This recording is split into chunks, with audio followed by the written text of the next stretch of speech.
Hello, you are listening to Philip Malika's Consciousness Evolution. Our home is at philipmalika.substack.com. Please subscribe to receive new columns and audios directly to your inbox. We offer free subscriptions, or you may support us with a paid account. At this point, all content is freely available to all, but we definitely always appreciate the financial support if you see the value in our offerings.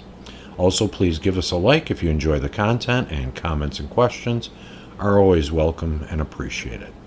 Audios are also available now on Spotify and Apple Podcasts. This column is entitled The Man Behind the Curtain, Part 3, Introducing the Collective.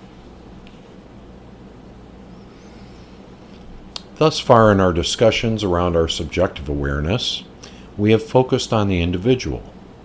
Today we will take a slight detour and introduce a superset of the subjective, that being the idea of the collective. When I think of the collective, probably the simplest way to consider that concept is the hive mind. That is probably an apt comparison, although for many of us, it will conjure images of the Borg collective from Star Trek fame. Although the basic premise is the same, the Borg vary in that there is a Borg queen who basically calls the shots in the best interest of the collective. Beyond the queen, the Borg are drones that carry out whatever orders the queen dictates. There is no individualism in the Borg version of the collective. Some would say that the queen represents the collective agreement of all the Borg, who all have a say in their actions and policies. In humanity's version of the collective, however, there is no supreme being representing all the rest. There is a collective agreement, and that tends to be the status quo that we can generally rely upon to offer parity to our perception of this physical reality.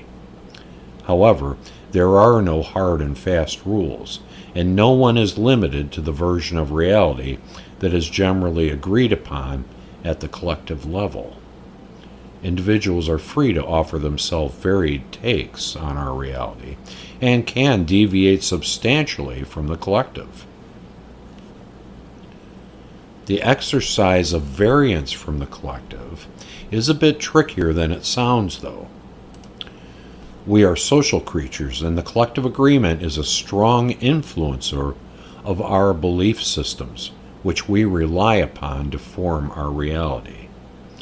In order to vary from those collective belief systems requires a substantial ability to generate enough energy individually to overcome those belief systems within ourselves.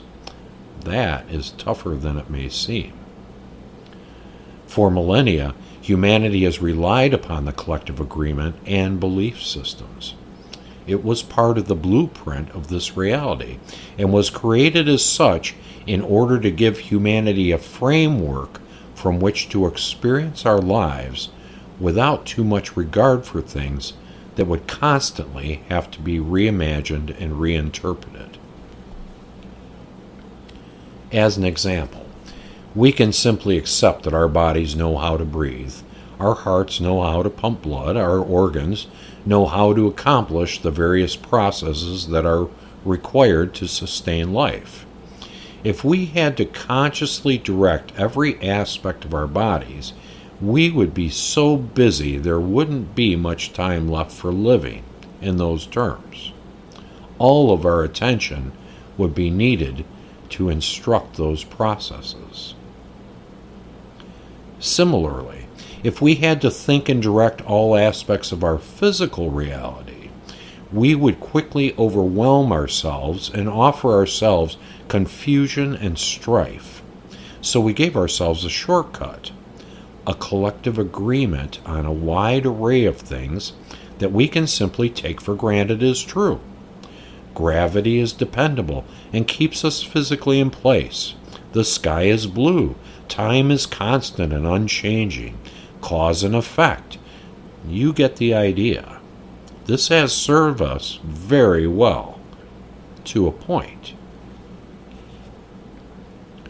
The collective agreement is, in our terms, the overriding agreement that instructs us in those things that we can accept as givens, that then require no further consideration on our parts. We each have a say in what that agreement is. Our idea of a democratic republic is quite an apt physical reflection of that agreement.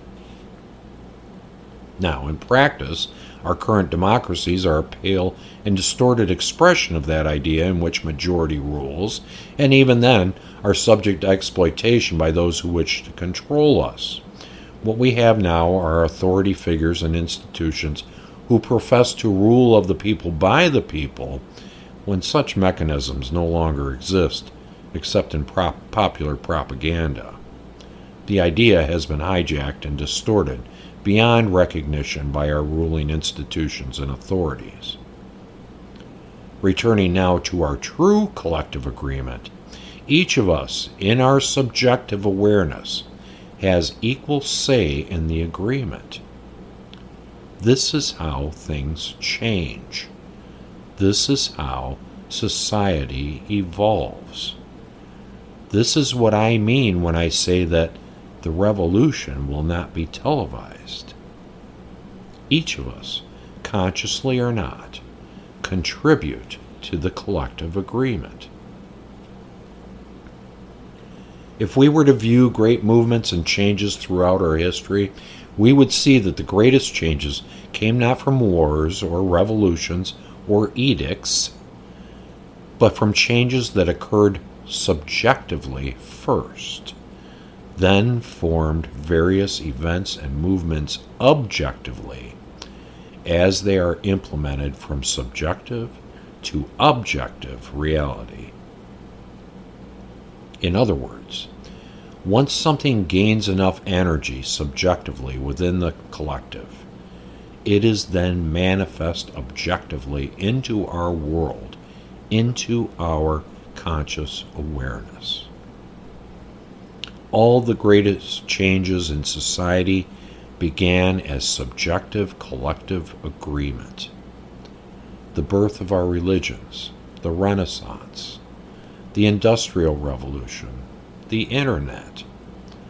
All of these are manifest reflections of processes that began in our subjective, in our collective agreement.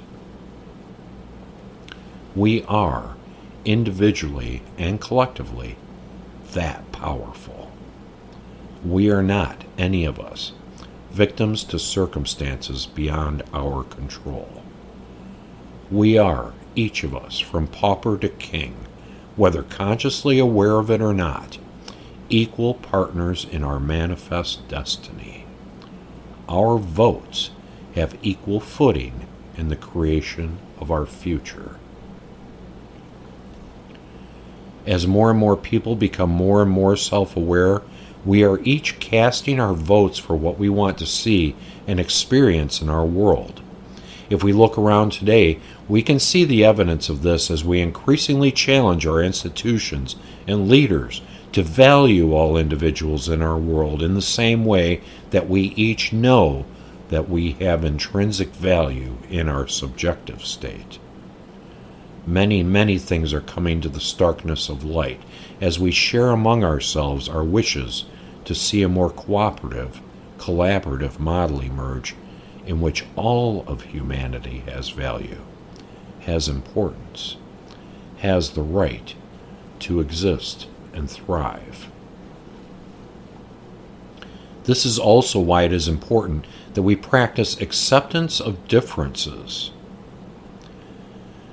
As we create our new world, our new society, it is important we do not jump from frying pan to the fire and making the people still practicing the old wrong. If we make that mistake, we are simply recreating what we already had, those who are right and those who are wrong, and the process begins all over again with nothing gained.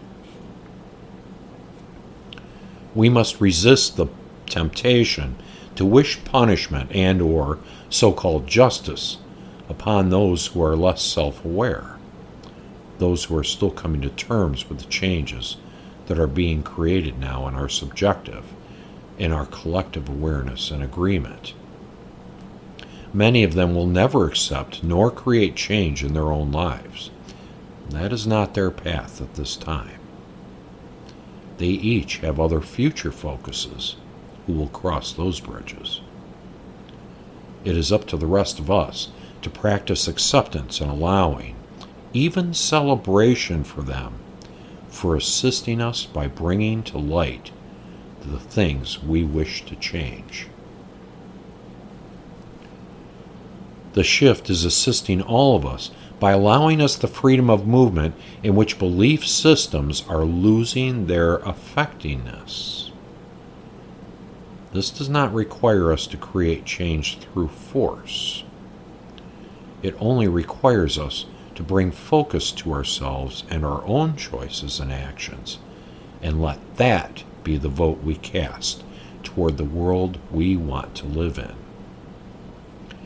As we change our own belief systems, the collective agreement then begins to change also.